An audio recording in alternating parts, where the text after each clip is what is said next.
ওং নমো ভগবতে বাসুদেবায়। জয় শ্রীকৃষ্ণ। রাধে রাধে। তো প্রিয় ভক্তগণ, যে সকল কৃষ্ণ ভক্তগণ এই বছর 2025 সালে 7ই জুন শনিবার নির্জলা একাদশী অর্থাৎ পাণ্ডবা নির্জলা একাদশী ব্রত পালন করেছিলেন, তারা অবশ্যই ভক্তি সহকারে শ্রবণ করবেন। এই নির্জলা একাদশী ব্রতের পালন কবে করতে হবে, পালনের টাইম কখন, পালনের মন্ত্র কি রয়েছে, তাই অবশ্যই ভিডিওটি শুরু থেকে শেষ পর্যন্ত ভক্তি সহকারে শ্রবণ করবেন। আর চ্যানেলে নতুন হয়ে থাকলে দয়া করে চ্যানেলটিকে সাবস্ক্রাইব করবেন, ভিডিওটিকে লাইক করবেন, কমেন্টে ভক্তি ভালোবাসা শ্রদ্ধা দিয়ে জয় শ্রীকৃষ্ণের জয় লিখে দিতে ভুলবেন না। অবশ্যই ভিডিওটি মনোযোগ সহকারে শ্রবণ করতে থাকুন। প্রতি বছর জ্যৈষ্ঠ মাসের শুক্লপক্ষের একাদশী তিথিতে পালন করা হয়ে থাকে সর্বশ্রেষ্ঠ নির্জলা একাদশী, যেটি এই বছর সকল কৃষ্ণ ভক্তগণকে পালন করতে হয়েছিল 7ই জুন শনিবার। অবশ্যই মনে রাখবেন, ব্রত পালন করলে অবশ্যই ব্রতের পর দিন সঠিক সময়ে পালন করতে হবে, না হলে ব্রতের কোনো পূর্ণ ফলাফল পাবেন না। তাই অবশ্যই শ্রবণ করবেন কোন টাইমে পালন করতে হবে, পালনের মন্ত্র ও বিধি কি রয়েছে সেই বিষয়ে আপনারা ভক্তি সহকারে শ্রবণ করতে থাকুন। এই একাদশী তিথির পর দিন তৈরি হয়েছে বিশেষ শুভ যোগ অর্থাৎ ব্যঞ্জুলি মহাদ্বাদশী যোগ। তো এই ব্যঞ্জুলি মহাদ্বাদশীতে আপনাদের পালন করতে হবে এবং পালনের শুভ সময় রয়েছে ব্রতের পর দিন অর্থাৎ 8ই জুন রবিবার সকাল 5টা 23 মিনিট থেকে 7টা 17 মিনিট পর্যন্ত। এর মধ্যেই আপনাদেরকে পালন করতে হবে, কারণ 7টা 17 মিনিটে ব্যঞ্জুলি মহাদ্বাদশী যোগ অর্থাৎ দ্বাদশী তিথি শেষ হচ্ছে, আর ত্রয়োদশী তিথিতে কোনোভাবেই পালন করা যাবে না। তাই অবশ্যই আপনাদের সকলকে 7টা 17 মিনিটের আগে অবশ্যই পালন করে নিতে হবে। 7টা 17-এর পরে পালন করলে তা অসম্পূর্ণ রয়ে যাবে এবং ব্রতের কোনো পূর্ণ ফলাফল পাওয়া যাবে না।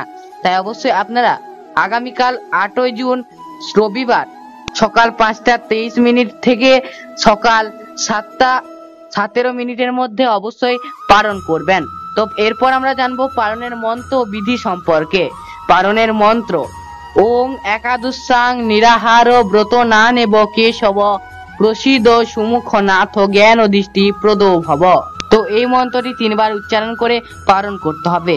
পালনের বিধি: একাদশী ব্রতের পর দিন অর্থাৎ দ্বাদশীর দিন ব্রহ্ম মুহূর্তে স্নানাদি কার্য সম্পন্ন করে শুদ্ধ বস্ত্র পরিধান করে ভগবান বিষ্ণুর পূজা করে তারপর আপনারা পালন করবেন। পালনের সময় পূর্বে উল্লেখিত মন্ত্রটি 3 বার উচ্চারণ করবেন এবং হাতে ফুল নেবেন এবং ভগবানকে উৎসর্গ করে এই ব্রতের সম্পূর্ণ ফল চাইবেন। এবং এই মন্ত্রটি উচ্চারণ করার পরে আপনারা ভগবানকে পঞ্চরবিশস্য ভোগ নিবেদন করতে পারেন এবং সেই পঞ্চরবিশস্য পালনের সময় আপনারা গ্রহণ করবেন।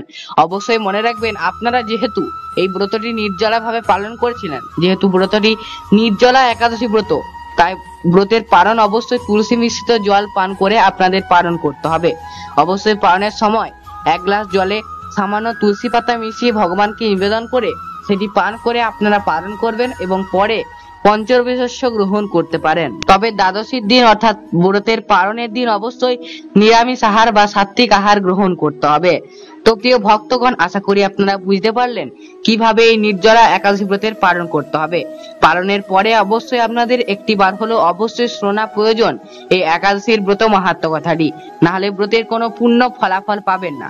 এই ব্রতের মাহাত্ম্য কথা বা ব্রত কথাটি শ্রবণ করার জন্য আমার চ্যানেলে চোখ রাখবেন এবং এই একাদশী সম্পর্কিত বিভিন্ন তথ্য ও ব্রত কথা আমার চ্যানেলে পেয়ে যাবেন। আপনারা চাইলে অবশ্যই দেখে নিতে পারেন।